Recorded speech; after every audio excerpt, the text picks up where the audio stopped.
കാപട്യം നിറഞ്ഞൊരു ലോകത്ത് നന്മയുള്ളൊരു ഹൃദയമായതാണ് എൻ്റെ കുറ്റമെന്ന് പണ്ട് ഏതൊരു മഹാത്മാവ് പറഞ്ഞിട്ടുണ്ട്. അത് ആരാണെന്ന് ഞാനിപ്പോൾ ഓർക്കുന്നില്ല.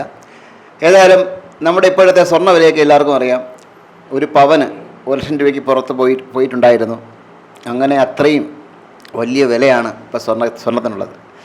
നിങ്ങളെയും പോലെ ഒരു സാധാരണക്കാരൻ, ഓട്ടോറിക്ഷ ഓടിക്കുന്ന ഒരാൾ, അദ്ദേഹത്തിന് ഇത്തരമൊരു സ്വർണ്ണമാല കയ്യിൽ കിട്ടുകയാണെങ്കിൽ, അല്ലെങ്കിൽ അത്രയും പ്രാരാബ്ധമുള്ള നമ്മളെപ്പോലെ വളരെ മിഡിൽ ഫാമിലി പ്രാരാബ്ധമുള്ള കയ്യിൽ ഒരു സ്വർണ്ണമാല കിട്ടുകയാണെങ്കിൽ എന്ത് ചെയ്യും? ഞായറാഴ്ച 16-ാം തീയതി ഞായറാഴ്ച ബീച്ചിൽ പോയായിരുന്നു.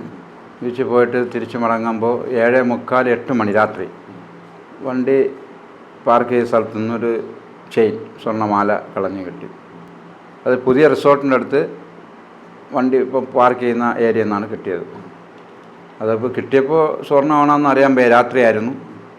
അതങ്ങനെ നോക്കിയിട്ട് വീട്ടിൽ വന്നു. സ്വർണ്ണമാണെന്ന് കൺഫേം ചെയ്ത ശേഷം ഇത് എന്ത് ചെയ്യണമെന്നറിയില്ല. ഇത് അർഹതപ്പെട്ട് പോയവർക്ക് എങ്ങനെ കിട്ടുമെന്ന് ഞങ്ങൾക്ക് അറിയില്ലായിരുന്നു. അങ്ങനെ ആലോചിച്ച് ഞാനും എൻ്റെ മരുമകനും വൈഫും മകളും എല്ലാം ഉണ്ടായിരുന്നു. നമ്മളെല്ലാം കൂടി ആലോചിച്ച് വർക്കല സ്റ്റേഷനിൽ സാധനം പിറ്റേന്ന് കൊണ്ട് സ്റ്റേഷനുമായിട്ട് ബന്ധപ്പെട്ട് സ്റ്റേഷനിൽ കൊടുത്തിരിക്കുകയാണ്. കല്ലമ്പലം സ്റ്റേഷനിൽ കൊണ്ട് കൊടുത്തപ്പം അവർ പറഞ്ഞു വർക്കലയിൽ നിന്ന് കിട്ടിയ സാധനമായതുകൊണ്ട് ഇത് വർക്കല സ്റ്റേഷനുമായിട്ട് ബന്ധപ്പെട്ട് അവിടെ SI ഓട്ടോ പോയി. എന്നാലും വേണ്ടില്ല, ഇത് നഷ്ടപ്പെട്ടവർ കയ്യിൽ തന്നെ ഇത് കിട്ടണം. തീർച്ചയായിട്ടും അവർ അന്നത്തെ രാത്രി ഉറങ്ങി കാണത്തില്ല. അത് നമുക്കറിയാം, സാധാരണക്കാർക്ക് അത് അറിയാൻ പറ്റുള്ളൂ. അപ്പോൾ അതുകൊണ്ട് നമ്മളതല്ലാത്തത് കൊണ്ട് ആ സാധനം അർഹതപ്പെട്ട അവരുടെ കയ്യിൽ തന്നെ കിട്ടട്ടെ എന്ന് എന്നും പ്രാർത്ഥിക്കുകയാണ്. ഇതുവരെ 4 ദിവസമായി ഇതുവരെ അവിടുന്ന് ഒരു വിളിയോ അല്ലെങ്കിൽ സാധനം. അപ്പോൾ SI പറഞ്ഞതെന്ന് പറഞ്ഞാൽ സാധനത്തിൻ്റെ ഉടമ വന്നു കഴിഞ്ഞാൽ തീർച്ചയായിട്ടും എന്നെ അറിയിക്കും എന്ന് പറഞ്ഞിട്ടുണ്ട്. അപ്പോൾ എന്നെ വിളിക്കാത്തത് കൊണ്ട് ഞാൻ വിചാരിക്കുന്നത് ഇതുവരെ സാധനത്തിന് ആൾ വന്നിട്ടില്ല എന്നാണ്.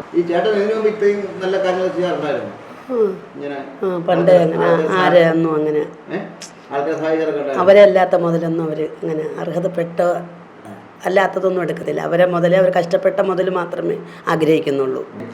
വാപ്പാക്ക് നല്ല മനസ്സ് തന്നെയാണ്. മുമ്പേ അങ്ങനെ തന്നെ, ഇപ്പോഴും അങ്ങനെ തന്നെ. നമ്മൾ ഒരുമിച്ചായിരുന്നു ബീച്ചിൽ പോയത്. അപ്പോഴേ കിട്ടിയപ്പോൾ ഉടനെ എൻ്റെ ഹസ്ബൻഡിൻ്റെ ആ മാല കിട്ടിയത്. അപ്പോൾ ഉടനെ അത് അപ്പം അടുത്തുകൊണ്ട് കൊടുത്ത് ഇക്കൊണ്ട് കൊടുത്തിട്ട് പറഞ്ഞു, ഇതുപോലെ മാല ഒരെണ്ണം കളഞ്ഞ് കിട്ടിയിട്ടുണ്ട്, നമുക്ക് ഇത് എന്തായാലും നമുക്കിത് എടുക്കുന്നില്ല, ഇത് പോയ ആൾക്ക് തിരിച്ച് കൊടുക്കണമെന്ന് നമുക്ക് നിർബന്ധം ഉണ്ടായിരുന്നു.